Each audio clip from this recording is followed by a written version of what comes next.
রেস্টুরেন্টের আইডিয়া সোমনাথদার কাছে পেয়েছি, আর বিজনেস শুরু করেছি হয়ে গেল প্রায় 3 মাস।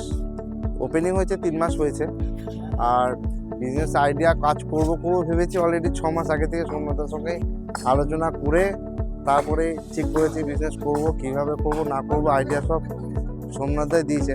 রেজাল্ট তো অসাধারণ, মানে জাস্ট কিছু অ্যাড চালিয়ে যে এত প্রমোশন হয় আর এত যে কাস্টমার এত তাড়াতাড়ি যে জানতে পারছে আমাদের এই রেস্টুরেন্ট সম্পর্কে, এত তাড়াতাড়ি যে মানুষের কাছে পৌঁছাচ্ছে, এটাই অনেক। ডিজিটাল মার্কেটিং ব্যাপারে ধারণা ছিল যে অ্যাডস অ্যাকাউন্ট না, এসব ব্যাপারে কোনো আইডিয়াই ছিল না আমাদের, শুধু ধারণা একটাই ছিল যে নিজের প্রোফাইলে কিভাবে আমাদের নিজের প্রোফাইলের মধ্যে মানে তোমার আপনার ওই রেস্টুরেন্টের ছবি টবি দিয়ে যা করতে হয়, যে রেস্টুরেন্টে যে একটা আলাদা করে পেজ বানাতে হয় বা কিছু, হ্যাঁ সে সম্পর্কে কোনো আইডিয়া আমাদের ছিল না।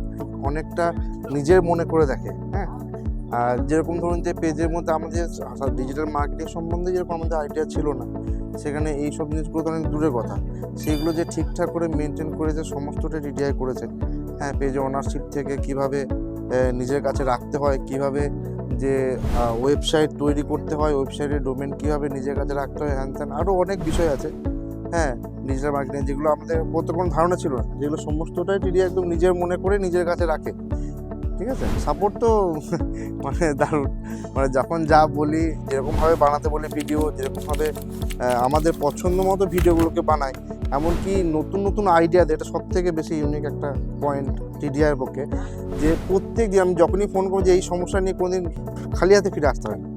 হ্যাঁ, যে মানে প্রত্যেকটা নতুন নতুন আইডিয়া, এরকম না যে ভাবতে সময় লাগে। আমি বললাম যে এরকম এরকম প্রবলেম হচ্ছে না, তার সঙ্গে সঙ্গে কিন্তু একটা আইডিয়া কিন্তু পাওয়া যায়। হ্যাঁ, আর সেটা কিন্তু সাকসেসফুলভাবে হেল্প তো করে, এরকম নয় যে কাজ করলো না আইডিয়াটা, সেরকমও নয়।